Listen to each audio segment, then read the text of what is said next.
নমস্কার, আমি মৌসুমী। শিলালিপিতে আপনাদের সবাইকে স্বাগত জানাই। শোনাচ্ছি সাহিত্যিক নরেন্দ্রনাথ মিত্রর গোধূলি।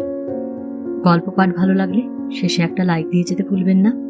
এখনো যারা আমার চ্যানেলটা সাবস্ক্রাইব করেননি তাদের সকলের কাছে আমার অনুরোধ, প্লিজ আমার চ্যানেলটা সাবস্ক্রাইব করে নেবেন।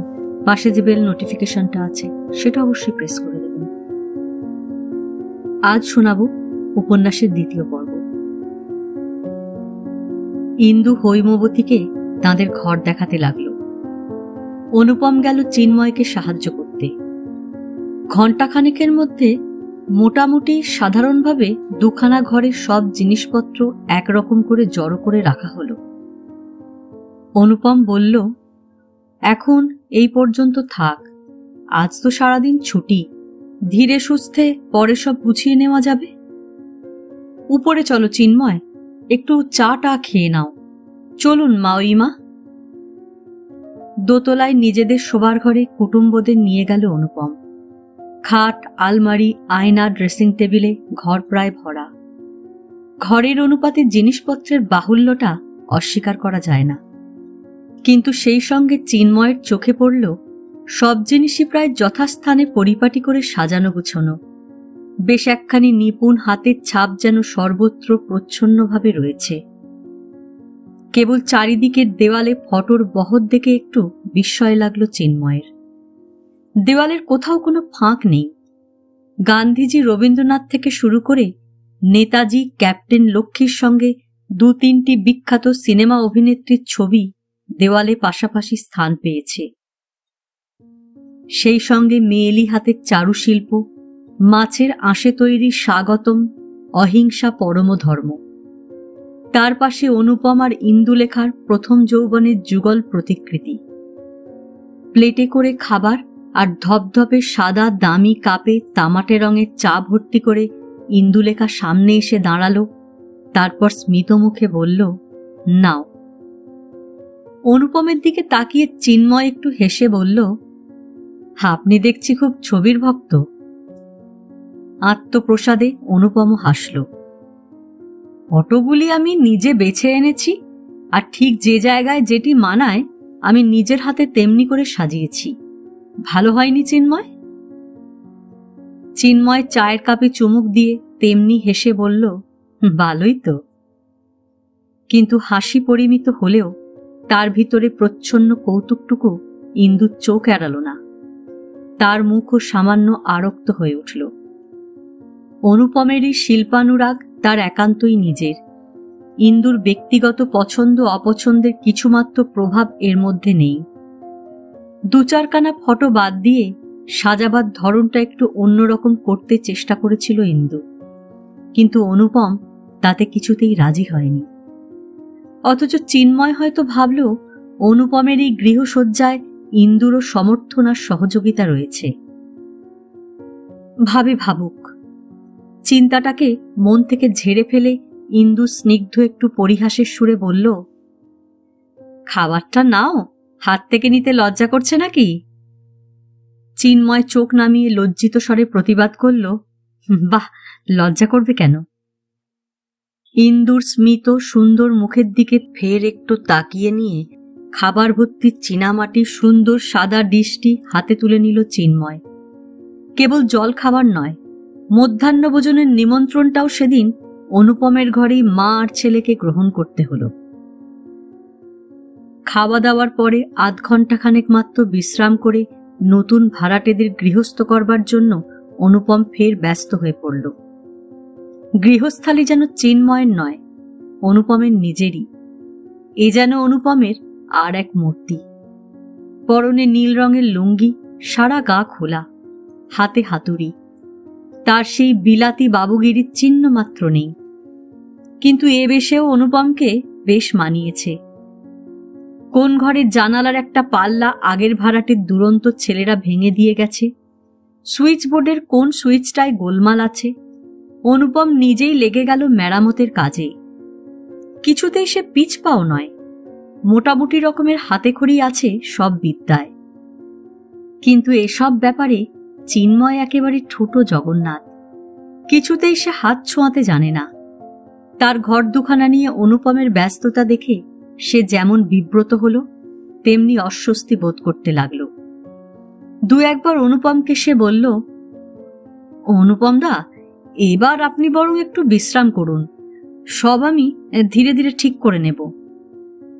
অনুপম বলল, ঠিক করবার দায়িত্ব যে আমার, চিন্ময়। অবশ্য এসব আমার আগেই করে রাখা উচিত ছিল, কিন্তু সময় পাইনি। হাফ ইয়ারলি ক্লোজিং শুরু হয়ে গিয়েছে, পরশু ছুটির দিন ছিল, তবু বেরোতে হলো। নিজে না গেলে সাবঅর্ডিনেটরা কাজ করতে চায় না। এই আজ একটু সময় পেয়েছি, সব ঠিক করে দিচ্ছি, তুমি ভেবো না। চিন্ময় বলল, একজন মিস্ত্রি টিস্ত্রি? অনুপম বাধা দিয়ে বলল, কেন, কোনো মিস্ত্রির চাইতে আমার কাজ খারাপ হবে ভেবেছ? মোটেই না। আর এই সামান্য কাজের জন্য একটা মিস্ত্রি বা ডাকতে যাব কেন? মিছিমিছি পয়সা নষ্ট। তাছাড়া নিজের ঘরের কাজ নিজের হাতে করে যে সুখ, তা তো তোমরা শহুরে বাবুরা বুঝতে পারবে না।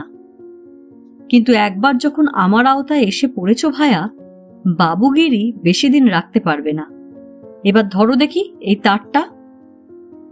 ইলেকট্রিকের তারের একটি প্রান্ত চিন্ময়ের হাতে তুলে দিল অনুপম। বিব্রত চিন্ময় মিনিট কয়েক অনুপমের একটু সাগরেদি করল, তারপর খানিক বাদে কি একটা ছলে বেরিয়ে পড়ল বাড়ি থেকে। সারাদিন পারতপক্ষে অনুপমের কাছে আর ঘেঁষল না। বিকেলের দিকে অনুপম বিস্মিত হয়ে জিজ্ঞাসা করল, মাওইমা, চিন্ময়কে অনেকক্ষণ দেখছি নে, গেল কোথায় ও? হৈমবতী হেসে বললেন, আর বলো না অনুপম, তোমার ভয়ও পালিয়েছে। আমার ভয়? হৈমবতী বললেন, তাই মনে হচ্ছে, কাছে থাকলেই তুমি এ কাজ ও কাজ বলবে, তাই সরে পড়েছে। অনুপম বলল, কাজকে বুঝি চিনু খুব ভয় করে? হৈমবতী বললেন, এমন ভয় ও কোনো কিছুকে করে না, সংসারের কোনো জিনিসে হাত দিয়ে ছোঁবে না। চোখের সামনে নিজের জিনিস নষ্ট হয়ে গেলেও ফিরে তাকাবে না একবার। দুঃখের কথা আর কাউকে বলি নে বাবা, নিজের ছেলে হলে হবে কি, এমন কুঁড়ের বাদশা আমি বাপের জন্মেও দেখিনি। অনুপম উদ্বিগ্ন অভিভাবকের সুরে বলল, কথাটা তো ভালো নয় মাওইমা। গৃহস্থের ছেলের সব কাজকর্মই শিখতে হয়, করতে হয়, না হলে কি সংসারে চলে? যাক, আপনি ভাববেন না, আমার হাতে পড়লে দুদিনেই সব ঠিক হয়ে যাবে। কত অকর্মাকে কাজ শেখালুম। হৈমবতী একটু হেসে বললেন, আমি তো পারলুম না, তোমরা 5 জনে একবার দেখো চেষ্টা করে। কাছে বসে রেশনের চাল থেকে কাঁকড় বেছে ফেলতে ফেলতে ইন্দুলেখা অনুপম হৈমবতীর আলাপ শুনছিল। ছেলের বিরুদ্ধে হৈমবতীর নালিশের মধ্যে গোপন প্রশ্রয়ের সুর শুনে সে মৃদু হাসল। হৈমবতী সেটুকু লক্ষ্য করে বললেন, হাসছ যে ইন্দু? ইন্দু বলল, এমনি। স্বভাব কি কারো আর 5 জনের চেষ্টায় বদলায়? হৈমবতী বললেন, অবশ্য নিজেরও চেষ্টা দরকার। কেবল যে নিজে কাজ করবে না তাই নয়, আর কাউকেও করতে দেবে না। এমন এলোমেলো অগোছালো নোংরা স্বভাব যে কি আর বলবো। অথচ আমি যে একটু গুছিয়ে টুছিয়ে রাখবো তাও হবার নয়। আসলে এই রকম ভূত হয়ে না থাকলে ওর পেটের ভাত হজম হয় না, ঘুম হয় না রাত্রে। তুমি হাসছ, কিন্তু ওর ধরন ধারণ দেখলে আমার সত্যি গায়ে রাগ ধরে বাছা। হোটেলে মেসে যেভাবে থাকতো, কিন্তু ঘর সংসারে কি ওসব চলে? তোমরা দেখো দেখি, বলে টোলে চাল চলনটা ফেরাতে পারো কিনা। ইন্দু মৃদু হেসে বলল, যার বলায় কাজ হবে তাকে আনছেন না কেন? ঘরে এবার বউ আনলেই পারেন। হৈমবতী বললেন, আনতে কি আমার অসাধ মা, কিন্তু আমি আনতে চাইলে হবে কি, ছেলে মাথা পাতে না। এলাম তো সেই জন্যই। ভেবে দেখলাম একেবারে ঘাড়ের ওপর না এসে পড়লে দূর থেকে কিছু হবে না, মতিগতিও বদলাবে না, বাউন্ডুলে ভাবও ঘুচবে না।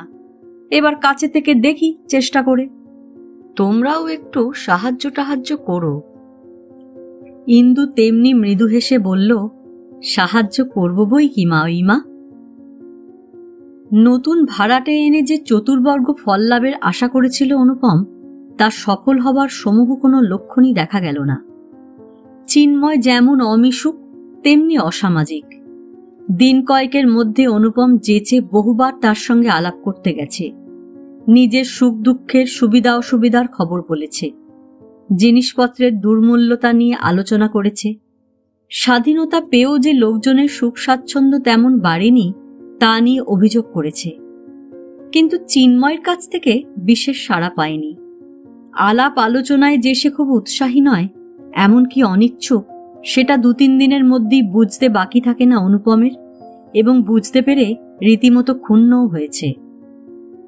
অবশ্য সকালে বিকালে যখনই অনুপম ঘরে ঢুকেছে চিন্ময়ের, সে হাতের কাজ রেখে উঠে দাঁড়িয়েছে, বসবার চেয়ার এগিয়ে দিয়ে সৌজন্যের সুরে বলেছে, আসুন অনুপম দা। তারপর যতক্ষণ অনুপম নিজে থেকে না উঠে এসেছে, চিন্ময় একবারও বলেনি যে হাতে তার কাজ আছে কিংবা কোনো কারণে ব্যস্ত রয়েছে সে। যতক্ষণ অনুপম কথা বলেছে চিন্ময় শুনে গেছে, না হ্যাঁ করে জবাবও দিয়েছে, কিন্তু নিজে থেকে কোনো প্রসঙ্গই তোলেনি চিন্ময়। অবশেষে 10-15 মিনিট কথা বলে অনুপম নিজেই উঠে দাঁড়িয়েছে। যাই, বাজারের বেলা হলো, কি টাইম হলো অফিসের। আলাপ করতে এসে নিজেই অতিষ্ঠ হয়ে ফিরে গেছে অনুপম। চিন্ময়ের ভিতরকার অনিচ্ছা আর অসামাজিকতা টের পেতে তার দেরি হয়নি। অনুপম বিস্মিত হয়ে ভাবে, এমন লোক দেখানো ভদ্রতা কেন এরা মিছামিছি করতে যায়? তার চেয়ে বলে দিলেও তো হয়। না অনুপম দা, কাজকর্ম নিয়ে ব্যস্ত আছি এখন, সন্ধ্যাবেলায় আসবেন, কথাবার্তা বলা যাবে। এমন কথা চিন্ময় কোনোদিনই বলে না।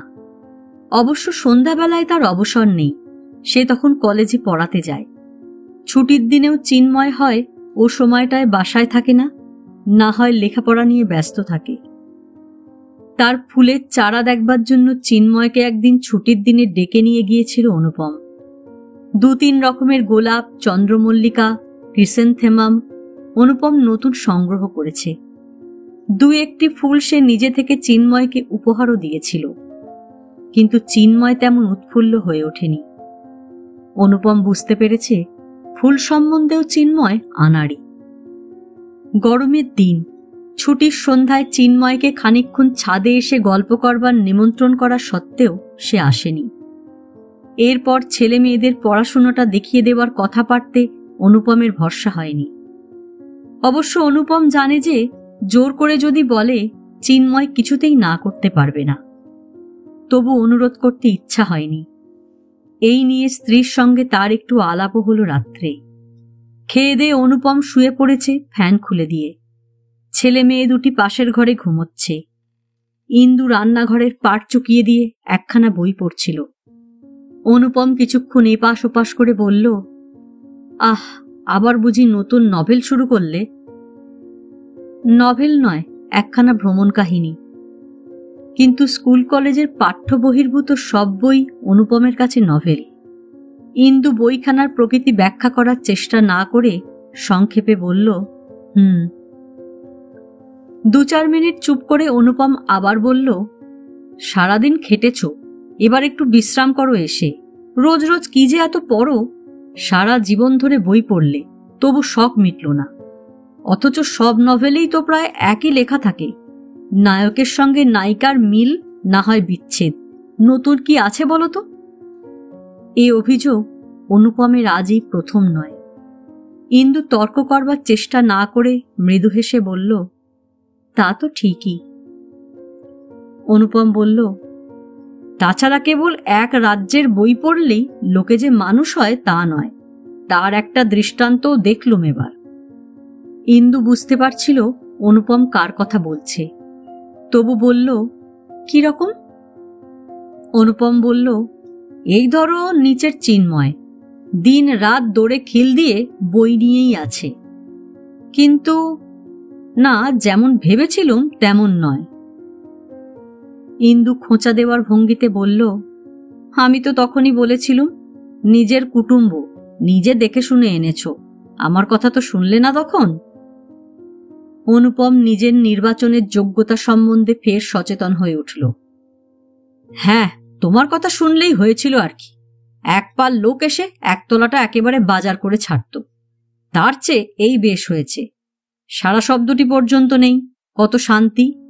অবশ্য ছেলেটি তেমন মিশুক নয়, তাছাড়া আর তো কোনো দোষ নেই, কি বলো? হ্যাঁ, বই টই তো তুমি 2-4খানা পড়তে পারছো, এই বা কম লাভ কি? ইন্দু কোনো কথা না বলে বইয়ের একটি পাতা উল্টালো। ভ্রমণ কাহিনীটি মন্দ না, একটু নভেলি ঢঙে লেখা। অনুপম বলল, ইচ্ছা করলে আরো একটা কাজও তুমি ওকে দিয়ে করিয়ে নিতে পারো। কি? কথায় কথায় তিলুমিনুকে পড়াবার কথাটা বলো না। ইন্দু গম্ভীরভাবে মাথা নেড়ে বলল, না, ওদের যা পড়া তা নিজেরাই ইচ্ছা করলে বেশ দেখিয়ে দেওয়া যায়, তার জন্য পরের সাহায্য নিতে যাব কেন? অনুপম বলল, আহা, একেবারে পড়ো তো না। ইন্দু বলল, তোমার কুটুম্ব হতে পারে, কিন্তু তাছাড়া যতটা মনে হয় ছেলেপুলেও পছন্দ করে না। অনুপমেরও অবশ্য তাই মনে হয়েছিল, কিন্তু নিজের কুটুম্বের নিন্দায় নিজেরই পরাজয়। চিন্ময়ের হয়ে একটু কৈফিয়তের সুরে অনুপম বলল, যারা মিশুক নয় তারা ছেলে বুড়ো কারোর সঙ্গেই মিশতে পারে না। এক একজনের স্বভাব এই রকম থাকেই। মাওই মা কিন্তু তিলুমিনুকে খুব ভালোবাসেন।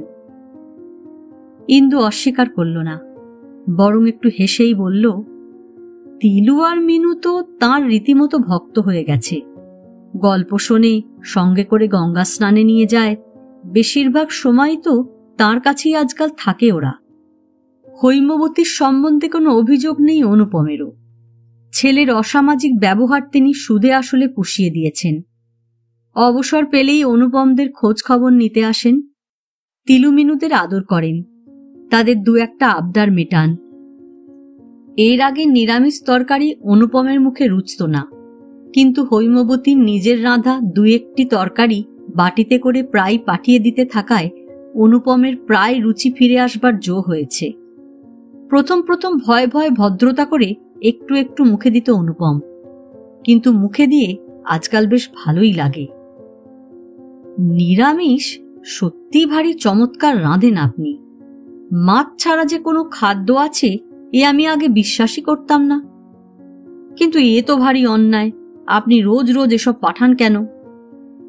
হৈমবতী বলেন, তাতে কি হয়েছে, কি বা এমন দিতে পারি তোমাদের? বারণ করলেও শোনেন না হৈমবতী। অনুপমদের সংকোচের জন্য অসন্তুষ্ট হন। ফলে ইন্দুলেখাও চিন্ময়ের খাওয়ার সময় একদিন একটু মাছের তরকারি নিয়ে এলো। চিন্ময় তো খাবেই না। অনেক অনুরোধের পর খানিকটা তুলে নিয়ে ভাতে মেখে নিল, বেশিরভাগ পড়ে রইল বাটিতে। ইন্দু খানিকক্ষণ দাঁড়িয়ে দাঁড়িয়ে দেখল, অপেক্ষা করল ভালো কি মন্দ চিন্ময় কিছু বলে কিনা, কিন্তু সে কোনো মন্তব্যই করল না। অথচ রান্নার হাত ইন্দুরও বেশ পাকা, যে খায় সেই প্রশংসা করে। মনে মনে রাগই হলো ইন্দুর। ঠিক করল আর সে কোনোদিন চিন্ময়কে কোনো তরকারি পাঠাবে না। এমনি ছোট ছোট 2-একটা ঘটনায় ইন্দুর মন চিন্ময়ের ওপর বেশ একটু বিরূপ আর অপ্রসন্নই হয়েছিল। এ পর্যন্ত সামান্য 2-একটি কথাবার্তা ছাড়া তেমন আলাপও হয়নি তার সঙ্গে। বেশি কথা বলবার অভ্যাস ইন্দুর নেই। নিষ্প্রয়োজনে কারুর সঙ্গে আলাপ করতে সে ভালোবাসে না। কিন্তু সেদিন গেল একটু আলাপ করতে, ঠিক একেবারে নিষ্প্রয়োজনে নয়, বইয়ের প্রয়োজনে। ইন্দুর ধারণা এই জিনিসটি ছলে বলে শত্রু মিত্র সকলের কাছ থেকে সংগ্রহ করে পড়া চলে, চুরি না করলেই হলো। আংটি তুমি কার?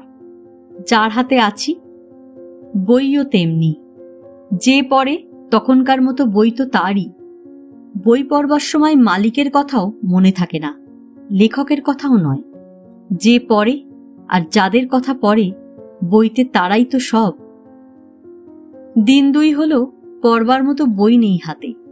দুপুরে ঘুমোবার অভ্যাস নেই ইন্দুর। সেলাই টেলাইয়ের কাজগুলো এই সময় সেরে রাখবে সে। সব দিন ভালো লাগে না, মন বসে না। ইচ্ছা হয় বই নিয়ে বসতে। অনুপম অফিসে বেরিয়েছে সেই 9:45। একটু বাদে খেয়ে দে তিলু গেছে স্কুল। মিনু অনেকক্ষণ দুরন্তপনা করে সবে ঘুমিয়েছে। নিচের ঘরে দৌড় ভেজিয়ে দিয়ে ঘুমোচ্ছেন হৈমবতী। এ সময় চিন্ময় কোনোদিন বেরিয়ে যায়, কোনোদিন বা ঘরেই থাকে। আজ যে বেরোয়নি ইন্দু তা লক্ষ্য করেছে। ভাবল বই যদি কিছু থাকে একখানা চেয়ে নিয়ে চলে আসবে। ভিতর থেকে দৌড় বন্ধ। রুদ্ধ দরজার সামনে দাঁড়িয়ে ইন্দু একটু ইতস্তত করল। একবার ভাবল ফিরে যায়। চিন্ময় হয়তো কোনো কাজকর্ম করছে, ডাকলে নিশ্চয় ভ্রু কোঁচকাবে। কিন্তু পরমুহূর্তে ভাবল কোঁচকায় তো কোঁচকাক, কে ধার ধারে তার অত ভ্রু কোঁচকানির। একখানা বই নিয়েই ইন্দু ফিরে আসবে। শত হলেও চিন্ময় তাদের একতলার ভাড়াটে। আসলে চিন্ময়ের ঔদাসীন্যে ইন্দুর আত্মাভিমান আর অহংবোধ পীড়িত হচ্ছিল। একতলায় এ পর্যন্ত যত ভাড়াটে এসেছে প্রত্যেকেই ইন্দুর শিষ্টাচার শিষ্টালাপের প্রশংসা করেছে। স্বামীর যত আত্মীয় কুটুম্ব স্বজন বন্ধুর সঙ্গে পরিচয় হয়েছে ইন্দুর, তাদের সকলেই কেউ তার রান্নার, কেউ গৃহিণীপনার, কেউ সেলাইয়ের কাজের, কেউ বা পাঠানুরাগের প্রশংসা করেছে। যারা তা করেনি তারাও তিলুমিনুকে ডেকে কোলের কাছে টেনে নিয়ে আদর করেছে, নামধাম জিজ্ঞাসা করেছে, বলেছে চমৎকার ছেলে মেয়ে আপনার। কেবল তাই নয়, ইন্দু তাদের কবিতা মুখস্থ করতে শিখিয়েছে, গান শিখিয়েছে। মিনু এরই মধ্যে একটু আদ্রু নাচতেও পারে। ইন্দুর ছেলে মেয়েদের সেই মিষ্টি কবিতা আর গান শুনে সকলে মুগ্ধতা প্রকাশ করেছে। আর সেই খ্যাতি প্রশংসা, সেই আদর যত্ন সব তো ইন্দুর প্রাপ্য। তারা তো ইন্দুরই নিজের হাতে গড়া ঐশ্বর্য। কেবল নিজের রক্ত মাংসের নয়, তার নিজের শিক্ষা দীক্ষা রুচি প্রবৃত্তি আশা আকাঙ্ক্ষা দিয়ে গড়া তাদের স্বীকৃতিতে ইন্দুর স্বীকৃতি। কিন্তু কুটুম্বের ছেলে হয়েও চিন্ময় তিলুমিনুকে পর্যন্ত একবার ডেকে জিজ্ঞাসা করেনি তোমাদের নাম কি, কোন ক্লাসে পড়ো। একদিন বুঝি ওরা চিন্ময়ের ঘরে ঢুকেছিল। চিন্ময় বলে দিয়েছে বাইরে যাও, এ ঘরে গোলমাল করো না। অথচ অযথা গোলমাল করবার মতো ছেলে মেয়ে ইন্দুর নয়। তিলু এসে নালিশ করেছিল মার কাছে, একটু কেবল গিয়ে দাঁড়িয়েছি মা, কোনো জিনিস আমরা ধরিও নি। বলে কিনা এ ঘর থেকে যাও, ভারী তো ঘরওয়ালা হয়েছেন, ঘর তো আমাদের, দয়া করে আমরা ভাড়া দিয়েছি তবে এসে রয়েছে। ইন্দু গম্ভীর মুখে বলেছিল, ছি ওসব বলে কাজ নেই, তবে তোমরা ও ঘরে আর যেও না। তিলু বলেছিল, আমি তো যাব না, মিনুকেও তুমি বারণ করে দাও মা। বারণ করবার আগেই মিনু দাদার কথার প্রতিধ্বনি করে বলেছিল, আমিও যাব না মা।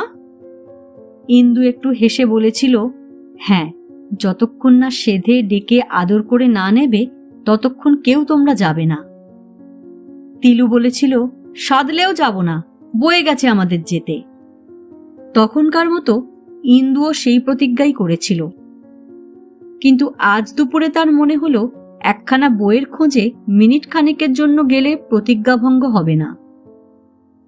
খানিক ইতস্তত করেই ইন্দু একটু উঁচু গলায় বলল, চিন্ময় বুঝি আজ বেরোওনি? ঘরের ভেতর থেকে চিন্ময়ের গলা শোনা গেল, আসুন, দোর খোলাই আছে। দোরের একটি পাল্লা ফাঁক করে ইন্দু গিয়ে ঘরে ঢুকল। তারপর মৃদু হেসে বলল, কি করছিলে? একখানা ইংরেজি কাগজের জন্য প্রবন্ধ লিখতে বসেছিল চিন্ময়। ইন্দুলেখা এসে পড়ায় খাতা কলম সরিয়ে রেখে চেয়ারটা ঘুরিয়ে নিয়ে বসল। একটু দূরের আর একটা চেয়ার ইন্দুকে দেখিয়ে দিয়ে বলল, ও কিছু না, বসুন। ইন্দু বসল না, দাঁড়িয়ে থেকেই বলল, একখানা বই নিতে এলাম। চিন্ময় বলল, বই? টেবিলে তক্তাপোষে কেবল বই ছড়ানো। তবু চিন্ময় বেশ একটু বিব্রত হয়ে বলল, কি বই চান বলুন? ইন্দু চেয়ারটায় না বসে তার হাতল ধরে দাঁড়িয়ে চিন্ময়ের ঘরের চারিদিকে একটু চোখ বুলিয়ে নিল। এ ঘর থেকে কিছু বের করতে হলে খুঁজে দেখবার মতো অবস্থাই বটে। পূব দিকে একটি তক্তাপোষ, তার উপর বিছানা বইপত্র একসঙ্গে জড়ো করা রয়েছে। আধখোলা একটা সুটকেসও তার উপর স্থান পেয়েছে। তার ভিতর থেকে উঁকি দিচ্ছে ঠেসে রাখা জামা কাপড়। দক্ষিণ দিকে একটি ট্রাঙ্ক, জানালার ধারে ছোট্ট টেবিল, তার একদিকে কতকগুলি বইয়ের ওপর খৌরি হওয়ার সরঞ্জাম, আয়না, চিরুনি, আর একদিকে ভাঁজ করা সাদা কাগজ, ফাউন্টেন পেন, কালির দোয়াত, অ্যাস্ট্রে। কেবল চারিদিকের দেওয়ালগুলি সম্পূর্ণ পরিচ্ছন্ন। দিন কয়েক আগে চুনকাম করানো হয়েছে। সেই সাদা ঘর এখনো ধপধপ করছে। ক্যালেন্ডারের পাতা মৃদু বাতাসে সামান্য উড়ছে। তাছাড়া কোনো দেওয়ালে আর কিছু নেই। নিজেদের ঘরের ছবি ঠাসা দেয়াল দেখে দেখে ইন্দুর অভ্যস্ত চোখ দুটি এই ঘরের দেওয়ালগুলির এই শুভ্র শূন্যতায় যেন বেশ একটু তৃপ্তি বোধ করল। কিন্তু ঘরটা এমন নোংরা করে রেখেছে কেন চিন্ময়? প্রশ্নটা অনিচ্ছায় অসাবধানে মুখেও এসে পড়ল ইন্দুর। ঘরের এ কি চেহারা করেছ? চিন্ময় চারিদিকে একটু তাকিয়ে নিয়ে মৃদু হাসল। ঠিকই বলেছেন, চেহারাটা ভালো দেখাচ্ছে না। ইন্দু বলল, আমার তো মনে হয় তোমরা ঘরদোরের এই চেহারাই ভালো দেখো। ভালো দেখি? ইন্দু একটু শ্লেষের ভঙ্গিতে হাসল। তাছাড়া কি, ইংরেজিতে একেই বোধহয় বলে কেয়ারফুল কেয়ারলেসনেস। ইচ্ছা করে ঘর অগোছালো আর নোংরা না করলে তোমাদের যে কাব্য হয় না। বলেই ইন্দু হঠাৎ থেমে গেল। চিন্ময়ের ঘরদোরের সমালোচনা করতে সে এখানে আসেনি। একখানা বই চেয়ে নিতে যতটুকু সময় লাগে, যেটুকু কথার দরকার হয়, তার বেশি সময় নিতে কি কথা বলতে ইন্দুর মোটেই ইচ্ছা ছিল না। আলাপ মেলামেশা যে ভালোবাসে না, যে নিজে থেকে যেচে কথা বলতে আসে না, তার স্বভাবের ভালো মন্দের আলোচনাই বা তার সঙ্গে করবার কি প্রয়োজন? কিন্তু স্বামী আর ছেলে মেয়েদের সঙ্গে চিন্ময় তেমন ভদ্র ব্যবহার করেনি শুনে ভিতরে ভিতরে ইন্দুর মন বিক্ষুব্ধ হয়ে উঠেছিল। চিন্ময়ের অপরিচ্ছন্ন অভ্যাসকে এই উপলক্ষে একটু খোঁচা দিতে পেরে তার মনটা একটু প্রসন্নই হল। চিন্ময় এক মুহূর্ত ইন্দুর মুখের দিকে তাকিয়ে কি দেখল, তারপর বলল, না ইন্দুদি, আপনি যা ভেবেছেন তা নয়। বাইরের ভিতরের কোনো রকম নোংরা অভ্যাসকেও আমি কাব্য বলি নেই, তাকে কুশ্রিতাই বলি। কিন্তু গাল দিলেই কি স্বভাব বদলায়? জীবন থেকে সব অকাব্য দূর হয়? চিন্ময়ের গলার স্বরে বেদনার আভাস ছিল। ইন্দু অপ্রতিভ হয়ে বলল, তুমি রাগ করলে? আমি কিন্তু সত্যি গাল দিইনি, ঠাট্টা করেছিলাম। পুরুষ মানুষ এমন একটু অগোছালো টোছালো ভাবে থাকলে বরং ভালোই দেখায়, যাই বলো। আর আমাদের উনি সব সময় একেবারে ধোপ দুরস্ত ফিটফাট বাবু সেজে থাকতে চান। কেবল কি নিজে ঘরদোরও সাজানো গোছানো চাই, একটি সূচও এদিক ওদিক হবার জো নেই। বাড়ি তো নয়, যেন অফিস বাড়ি। সব সময় অত আঁটো সাঁটো ভাব ভালো লাগে না বাবু। চিন্ময় একটু হাসল। আমাকে সান্ত্বনা দিতে গিয়ে প্রতিনিন্দা করে বসলেন যে ইন্দুদি? নাকি এ নিন্দা নয়, বন্দনাই, অন্নপূর্ণার ব্যজস্তুতি? ইন্দু হেসে বলল, আহা, জায়গাটুকু কিন্তু ভারতচন্দ্র বড় চমৎকার লিখেছিলেন না? কুকথায় পঞ্চমুখ কণ্ঠভরা বিষ, কেবল আমার সঙ্গে দ্বন্দ্ব অহর্নিশ। ভারী সুন্দর সুরেলা গলা ইন্দুর, বলবার ভঙ্গিতে তার কাব্যপ্রীতিরও পরিচয় মিলল। চিন্ময় বলল, আপনি তো বেশ সুন্দর আবৃত্তি করেন। ইন্দু লজ্জিত হয়ে বলল, তুমিও যেমন। সুন্দর না ছাই, জীবনে ভালো করে লেখাপড়াই শিখতে পারলাম না। ইন্দুর স্মিত মুখে ম্লান ছায়া পড়ল। চিন্ময় বলল, শিখলেন না কেন? এখনো তো শিখতে পারেন। ইন্দু বলল, তবেই হয়েছে। এই বয়সে কার কাছে পড়া শিখতে যাব? তোমার কাছে? যা ধৈর্য তোমার, আর যা মানুষজন পছন্দ করো তুমি, একবারের বেশি দুবার এলেই বলবে আমার কাজ আছে, বেরোন ঘর থেকে। কি বলো, তাই না? চিন্ময় বলল, সবাইকেই কি সেই কথা বলি? ইন্দু হেসে বলল, ও সবাইকে নয়, মানুষ বেছে বেছে বলো বুঝি? আচ্ছা, জানা রইল। বলে ইন্দু দৌড়ের দিকে এগিয়ে চলল। চিন্ময় বলল, বই নিলেন না? ঘুরে দাঁড়িয়ে ইন্দু বলল, দিলে কই যে নেব? কলে জল এসে গেছে, এখন আর দাঁড়াবার সময় নেই। বই আমার জন্য খুঁজে রেখো, পরে এসে নেব। চিন্ময় বলল, আচ্ছা। বই আদান প্রদানের সূত্রে আলাপটা ক্রমে জমে উঠল।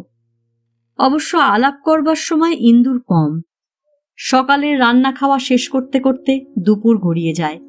দুপুরবেলায় দুরন্ত মেয়েকে ঘুম পাড়াতে নিয়ে নিজেও গড়িয়ে নেয় একটু, নইলে শরীরের ক্লান্তি যেন যেতে চায় না। তারপরেও খুঁটিনাটি কাজের অভাব নেই। অনুপমার ছেলে মেয়েদের আটপৌরে শার্ট, পাঞ্জাবি, প্যান্ট, ফ্রক ইন্দু নিজেই মেশিনে করে।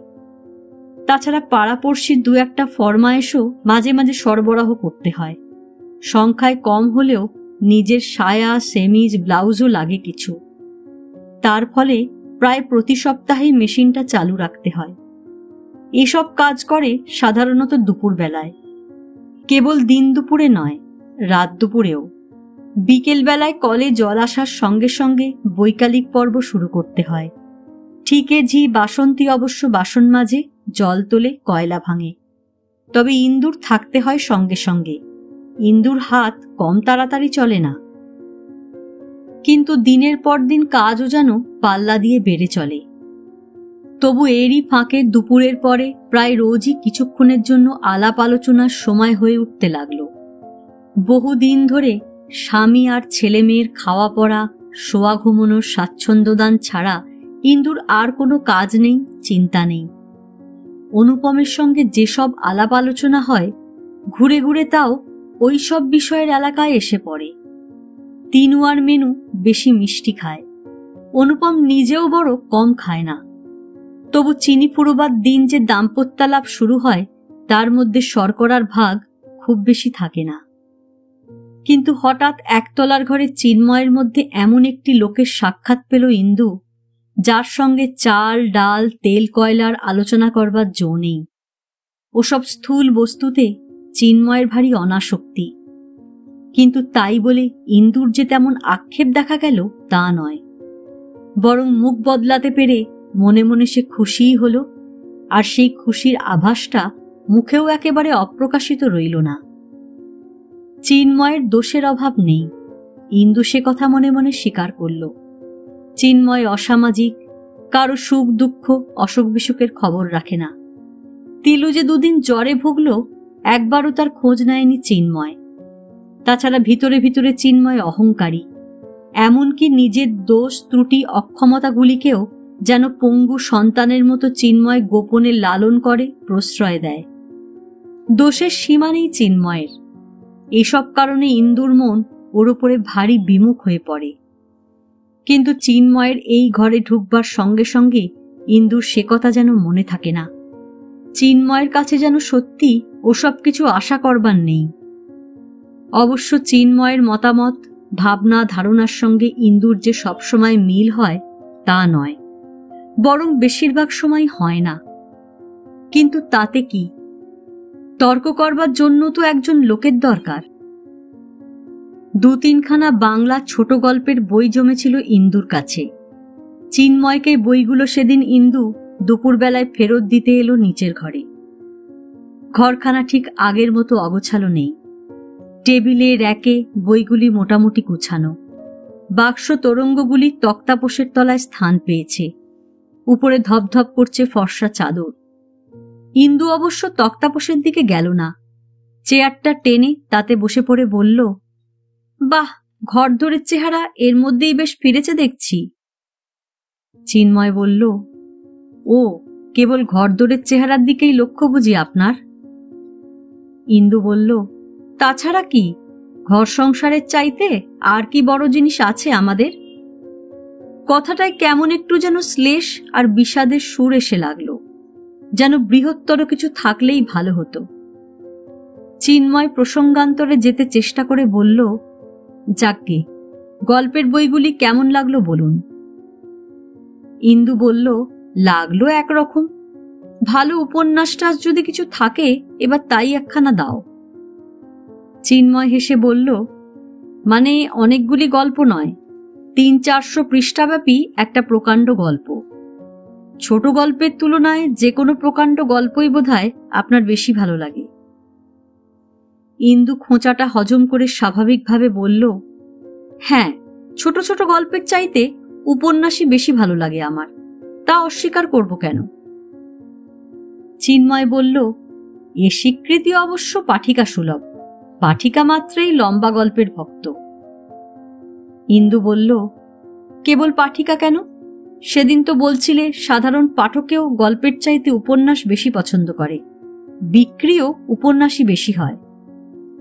চিন্ময় বলল, ওই একই কথা, রুচি প্রবৃত্তির দিক থেকে প্রকৃতি আর প্রাকৃতজনে কোনো ভেদ নেই। আচ্ছা বলুন তো, ছোট গল্প কেন খারাপ লাগে আপনাদের? ইন্দু হেসে বলল, তুমি গায়ে পড়ে ঝগড়া করতে চাইছো। ছোট গল্প মাত্রেই যে খারাপ লাগে তা তো বলিনে, কেবল বলতে চাই ছোট বড়র চাইতে সবসময় ছোট। চিন্ময় বলল, কিন্তু আমি যদি বলি ব্যাপার আলাদা, আপনি যাকে ছোট বলছেন তা ছোট নয়, সূক্ষ্ম, তা বুঝতে হলে। ইন্দু হেসে বলল, সূক্ষ্ম বুদ্ধির দরকার, তাও নয় মানলুম। সূক্ষ্ম গল্পের প্যাঁচ বুঝতে হলে ছুচলো বুদ্ধি চাই, কিন্তু ছোটই বলো আর সূক্ষ্মই বলো, বড় গল্পে আমাদের ঘর সংসার আর তোমাদের সমাজ সংসারের যত কথা ধরে, ছোট গল্পে কি তা ধরে? চিন্ময় বলল, ছোট গল্প তো আর একটি নয়, হাজার পাখি, হাজার হাজার ফুল, এক এক ফুলের এক এক রকম গন্ধ, এক এক পাখির এক এক রকমের ডাক, সব নিয়ে বন, সব নিয়ে জীবন। চিন্ময়ের দিকে তাকিয়ে ইন্দু মুহূর্তকাল চুপ করে রইল। কি করে অত সুন্দর করে আর অত আবেগ দিয়ে কথা বলতে পারে চিন্ময়? তার কথা শুনে মনে হয় যেন সত্যি এক ঝাঁক নানান রঙের পাখি ছোট ঘরের মধ্যে উড়ে এসেছে। কেমন যেন গাটা শিরশির করে উঠল ইন্দুলেখার।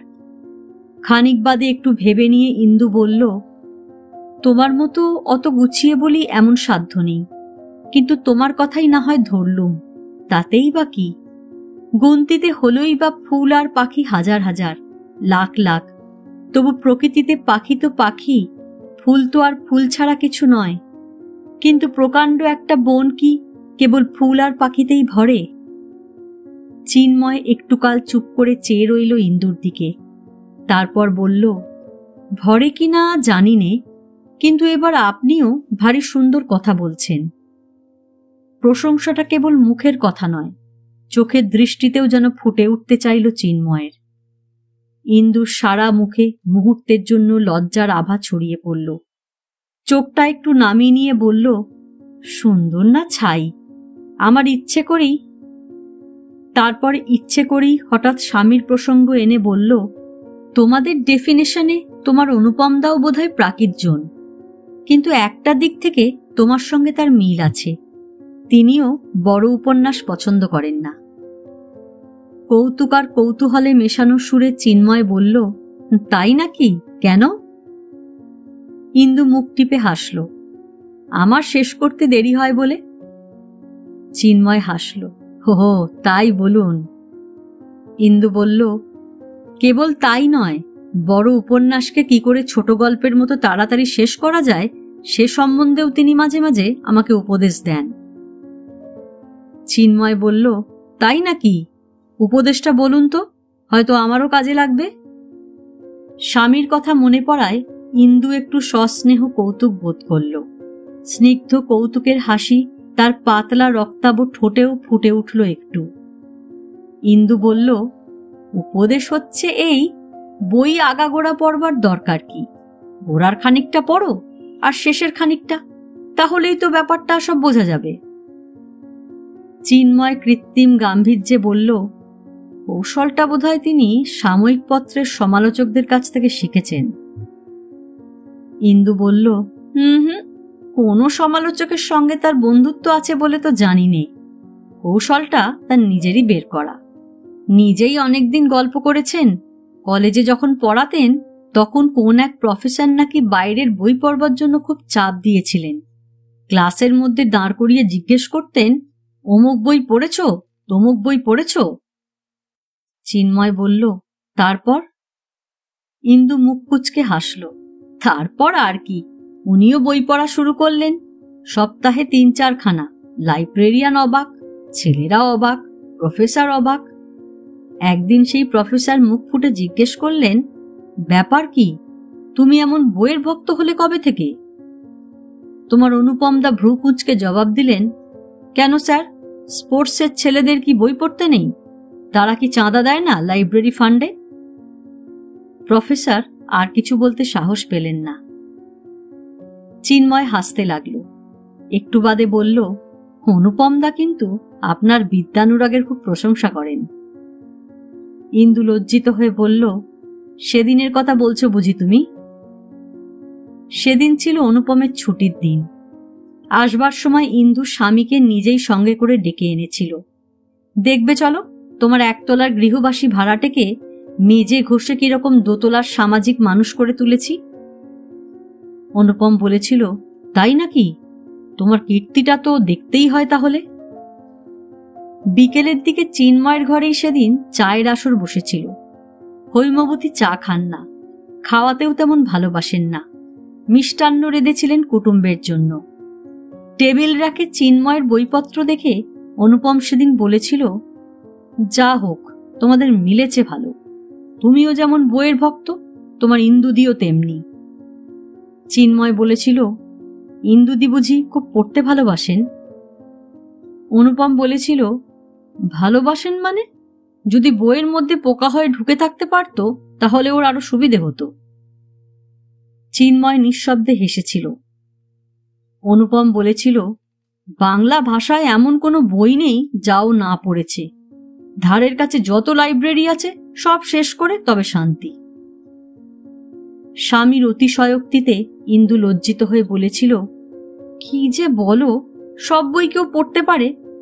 আর আজকাল কত বই যে এনে দাও তুমি, বই পড়বার কত সময় যেন আজকাল আমার হয়। অভিযোগের সুরটা অনুপমের ভালো লাগেনি। তবু চিন্ময়ের দিকে তাকিয়ে হেসেই বলেছিল, আফসোসটা শোনো একবার। যদি হাতের কাছে বই থাকতো আর সংসারের কাজকর্ম না থাকতো, তাহলে পৃথিবীতে যত বই বেরিয়েছে তার একটা হিসাব নিকাশ না করে তোমার ইন্দুদি কিছুতেই ছাড়তো না। বেশ, এখন আর কি, এখন তো সুবিধাই হলো। একদিক থেকে তুমি বই জোগাও, আর একদিক থেকে আমি সময় জোগাই। রান্না বান্নাটা না হয় আমি নিজেই সারব। চিন্ময় ইন্দুর দিকে তাকিয়ে নিয়ে হেসেছিল। আপনি যদি আমার সঙ্গে প্যাক্ট করেন অনুপম দা, তাহলে আপনাকে কষ্ট করতে হবে না। অনুপম বলেছিল, মানে তুমি রেঁধে দেবে? চিন্ময়ের মুখটা একটু আরক্ত হয়ে উঠেছিল, কিন্তু পর মুহূর্তে সামলে নিয়ে বলেছিল, তা নয়, ইন্দুদিকে আর বই দেব না। কেবল আমি নয়, কারোর কাছ থেকেই যাতে উনি বই না পান, লাঠি হাতে তার পাহারা দেব। অনুপম এবার খুশি হয়ে হেসে উঠেছিল। না না, অতটা নয়, কিছু কিছু বই দিও। সত্যি এমন বইয়ের ভক্ত আর দুটি নেই। আমার আরো দুই বন্ধুর বইয়েরও বই পড়বার অভ্যাস আছে, কিন্তু পাল্লায় এর সঙ্গে কেউ এঁটে উঠতে পারবে না। অনুপমের কথার ভঙ্গিতে গর্বের সুরটা বেশ পরিস্ফুট হয়ে উঠেছিল। চিন্ময় সেই কথার উল্লেখ করে বলল, সেদিন দেখলেন তো বিদুষী স্ত্রীর জন্য অনুপম দা কেমন বুক ফুলিয়ে গর্ব করে গেলেন। ইন্দু লজ্জিত হয়ে বলল, ওর ওই স্বভাব, বাইরের লোকের কাছে যখন তখন আমাকে এমন অপ্রস্তুত করেন যে বলবার নয়। বাইরের লোক কথাটা চিন্ময়ের কানে ভালো লাগলো না। পাল্টা খোঁচা দেওয়ার চেষ্টায় একটু শ্লেষের সুরে বলল, সারা গায়ে গয়না পরে আপনারা সেজেগুজে বেরোবেন, আর গাঁটের টাকা খরচ করে আমরা একটু অহংকারও করতে পারবো না? ইন্দু বলল, তার পারবে না কেন? আমাদের অলংকার তো তোমাদের অহংকারের জন্যেই। গাঁটের টাকা কি সাদে খরচ করো তোমরা? ইন্দুর দিকে একটু চোখ বুলিয়ে নিয়ে চিন্ময় বলল, কিন্তু টাকা খরচ করেও অনুপম দা যে প্রাণ ভরে অহংকার করবেন তার আপনি জোর রাখেননি। বিদ্যা ছাড়া কোনো ভূষণই বোধহয় আপনার পছন্দ নয়। ইন্দুর অলঙ্কারের বিরলতা লক্ষ্য করেই কথাগুলি বলল চিন্ময়। সাজসজ্জায় ইন্দু একটু বেশি রকম আটপৌড়ে।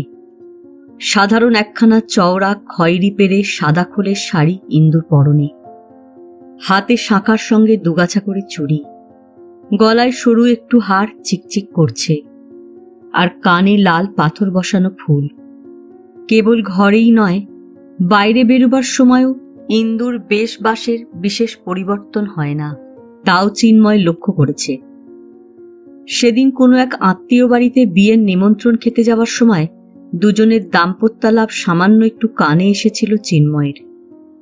অনুপমের বিরক্ত ক্রুদ্ধ স্বর শোনা যাচ্ছিল। যদি গয়না নাই পরো, ওগুলো বাক্সবন্দি করে রেখেছ কেন?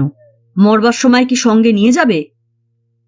সিঁড়ি থেকে ইন্দুর হাস্যমধুর গলা ভেসে এসেছিল। না, সে ভয় করো না, ওগুলি তোমার নতুন বইয়ের জন্য তোলা থাকবে। ইন্দু বুঝতে পারল সেদিনের কথাগুলি চিন্ময় শুনেছে। চিন্ময়ের কথার জবাবে কৃত্রিম কোপে বলল, তোমার স্বভাব তো ভালো নয়, মেয়েদের মতো আড়ি পাততে শিখেছ। তারপর একটু চুপ করে থেকে বলল, ওর বাড়াবাড়ি আর জীবনে যাবে না। শাড়ির চড়া রং আর গায়ের ভারী গয়না আমি মোটেই ভালোবাসিনি, কিন্তু আমি ভালো না বাসলে কি হবে? আচ্ছা, তুমিই বলো, এই বয়সে কি ওসব আমাকে মানায়? চিন্ময় বলল, বয়সের কথা তুলবেন না। আমার তো মনে হয় যে কোনো বয়সেই এই বেশ আপনাকে সবচেয়ে ভালো মানাতো। ইন্দু কেমন যেন একটু অপ্রতিভ হল, কিন্তু মনে মনে খুশিও কম হল না। তার রুচির সঙ্গে এই ছেলেটির ভারী মিল আছে। একটু বাদে ইন্দু লজ্জিত হয়ে বলল, তোমার যেমন কথা, অন্য বয়সে তুমি আমাকে দেখেছ নাকি? অবশ্য কোনোদিনই সাজসজ্জার পরিপাট্য আমি তেমন পছন্দ করতুম না। র‍্যাক থেকে মোটা একখানা উপন্যাস ইন্দু নিজেই হাত বাড়িয়ে টেনে নিয়ে উঠে দাঁড়িয়ে বলল, এবার যাই, গল্পে গল্পে তোমার কত ক্ষতি করে গেলাম। চিন্ময় হেসে বলল, কত ক্ষতি যে করলেন তার এখনো হিসেব নিইনি, তবে কিছু করেছেন বলেই মনে হচ্ছে। দাঁড়ান, কিছু ক্ষতিপূরণ করে দিয়ে যাবেন। বই হাতে ইন্দু ফিরে দাঁড়িয়ে স্মিতহাস্যে বলল, ক্ষতিপূরণটা কিভাবে হবে শুনি? চিন্ময় বলল, স্টোভ আছে, তক্তাপোষের তলায় চা চিনিও আছে, কেবল দুধ আনতে হবে মার ঘর থেকে, আর হাত থাকতেও আমার হাত নেই। ইন্দু বলল, কেন, হাতের কি হলো? চিন্ময় একটু হাসল। কি জানি কি হয়েছে, এ হাতে কিছুতেই চা হয় না।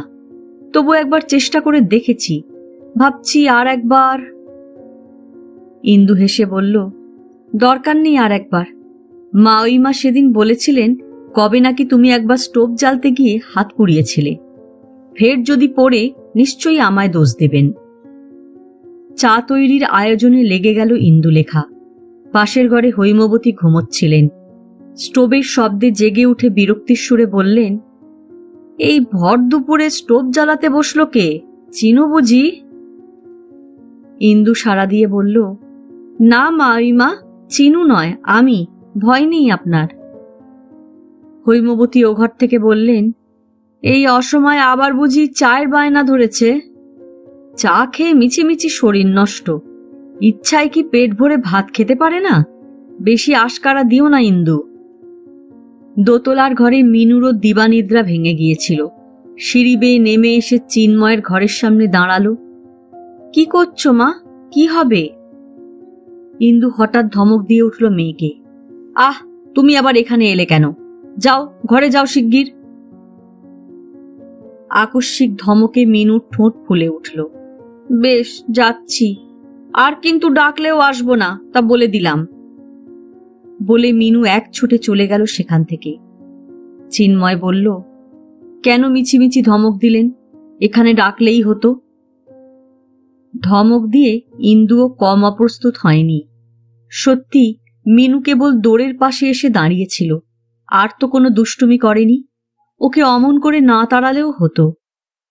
ইন্দু অমনিতেই একটু লজ্জিত আর ক্ষুণ্ণ হয়ে উঠেছিল, কিন্তু চিন্ময়ের লোক দেখানো ভালো মানুষিতে এবার তার রীতিমতো রাগ হল। বলল, না ডাকাই ভালো হয়েছে, ছেলে মেয়ে তো তুমি ভালোবাসো না। এমনি সরাসরি আক্রমণে চিন্ময় মুহূর্তকাল হতবাক হয়ে রইল। ইন্দু নিজেও লজ্জিত হল। ছি, আজ তার হয়েছে কি? চিন্ময়কে এমন খোলাখুলিভাবে কেন বলতে গেল কথাটা? চিন্ময় তার ছেলে মেয়েদের না ভালোবাসে তো কি হয়েছে? ছেলে মেয়েকে আদর করবার লোকের অভাব আছে নাকি তার? কাপে চা ঢেলে চিন্ময়ের দিকে এগিয়ে দিল ইন্দু। চিন্ময় বলল, ও কি, আপনি নিলেন না? ইন্দু বলল, আমার লাগবে না।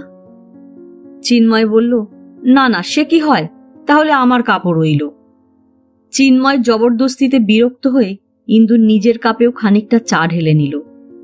চিন্ময় চায়ে একটু চুমুক দিয়ে বলল, কথাটা আপনি ঠিকই বলেছেন। ইন্দু গম্ভীরভাবে বলল, কিছু মনে করো না, আমার মন ঠিক ছিল না। চিন্ময় একটু হাসল। অনেক সময় বেঠিক মন থেকেই ঠিক কথা বেরোয়। সত্যি, ছেলে মেয়েদের আমি ভালোবাসতে পারিনি। পরিণত বয়সের পরিণত মনের মানুষ ছাড়া আমি মিশতে পারিনি কারোর সঙ্গে। তর্কের অবকাশে ইন্দু এবার সোজা হয়ে বসল। নিজেও চায়ের কাপে চুমুক দিয়ে নিল। তারপর বলল, তুমি এমন করে বলছো যেন ছেলে মেয়েদের না ভালোবাসতে পারাটা অহংকারের কথা, কিন্তু তুমি যা ভাবছ তা নয়। বয়স যতটা হয়েছে তার তুলনায় তোমার নিজের মনও কম অপরিণত নয়। চিন্ময় বিস্মিত হয়ে বলল, অপরিণত? ইন্দু বলল, তাছাড়া কি? ছেলেদের যারা ভালোবাসতে পারে না তারা নিজেরাই ছেলে মানুষ। বড়দের কাছে ছেলেরা চিরকাল স্নেহ পায়, আদর যত্ন পায়, আর বয়সে বড় হয়েও ভিতরে যারা ছোট থেকে যায় তারাই ছোট ছেলেদের হিংসে করে।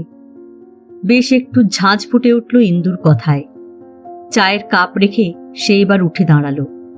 চিন্ময়কে আঘাত দিতে পেরে এতক্ষণে মন তার প্রসন্ন হয়ে উঠেছে। এতদিন ছেলে মেয়েদের অপমানের প্রতিশোধ নিতে পেরেছে ইন্দু। নিজের ঘরে এসে মেয়েকে ইন্দু জোর করে কোলের মধ্যে টেনে নিয়ে বলল, কুলের আচার রেখেছি তোর জন্য, খাবি? আজ এ পর্যন্তই। উপন্যাসের 3য় পর্ব নিয়ে অন্যদিন আসব। গল্প পাঠ ভালো লাগলে লাইক, শেয়ার, কমেন্টস করতে ভুলবেন না। আজকের মতো নমস্কার।